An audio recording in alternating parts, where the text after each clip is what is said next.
দেশে চলমান যে তাপদাহ, সেই তাপদাহ কিন্তু গতকালও অব্যাহত ছিল, কোথাও কোথাও অতি তীব্র তাপদাহ ছিল। সে বিশেষ করে যশোর এবং চুয়াডাঙ্গাতে আমরা গতকালও 42.8 ডিগ্রি সেলসিয়াস তাপমাত্রা রেকর্ড করেছি। এবং আমরা বলেছিলাম আজ থেকে অর্থাৎ 2রা মে থেকে তাপমাত্রা কিছুটা কমের দিকে যাবে এবং দেশের পূর্বের যে অঞ্চলগুলো আছে, পূর্বের যে বিভাগগুলো আছে, বিশেষ করে সিলেট এবং চট্টগ্রাম, সেই সাথে ময়মনসিংহ, ঢাকা এবং বরিশাল বিভাগে আজ 2রা মে থেকে কোথাও কোথাও দমকা হাওয়া সহ বৃষ্টি অথবা বজ্রসহ বৃষ্টিপাতের সম্ভাবনা আছে।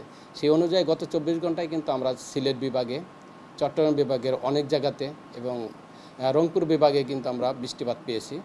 গত 24 ঘন্টায় আমরা যে রেকর্ড করেছি বৃষ্টিপাতে কুতুবদিয়াতে, চট্টগ্রামের কুতুবদিয়াতে 28 মিলিমিটার বৃষ্টিপাত আমরা রেকর্ড করেছি।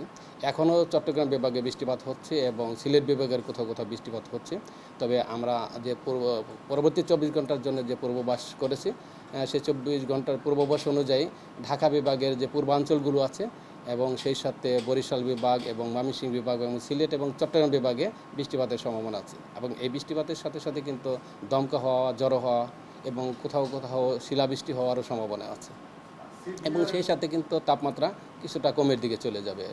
এবং আমাদের যে সিভিয়ার যে হিটওয়েভ আছে, সেই হিটওয়েভগুলি কিন্তু আমাদের পশ্চিমাঞ্চলে আছে এবং আস্তে আস্তে ওইসব অঞ্চলে বৃষ্টিপাত হতে আরও 2-1 দিন সময় লাগবে, তবে তাপমাত্রা কিছুটা কমের দিকে চলে যাবে।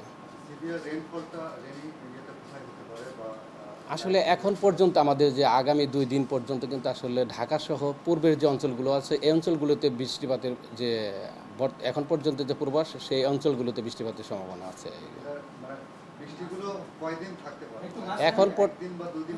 এখন পর্যন্ত যে আমাদের প্রেডিকশন, সেই প্রেডিকশন অনুযায়ী কিন্তু এ মাসে অর্থাৎ মে মাসের 2 তারিখ থেকে 10 অথবা 11 পর্যন্ত বিক্ষিপ্তভাবে কোথাও কোথাও ঝড়ো হাওয়া সহ বজ্রপাত সহ বৃষ্টিপাতের সম্ভাবনা আছে এই মাসের 10 থেকে 11 তারিখ পর্যন্ত। এবং তাপমাত্রা কিছুটা সহনশীলতার মধ্যে চলে আসবে এবং আমাদের যে চলমান যে তাপদাহ, সেই তাপদাহ অনেক জায়গা থেকে প্রশমিত হয়ে যাওয়ার সম্ভাবনা আছে।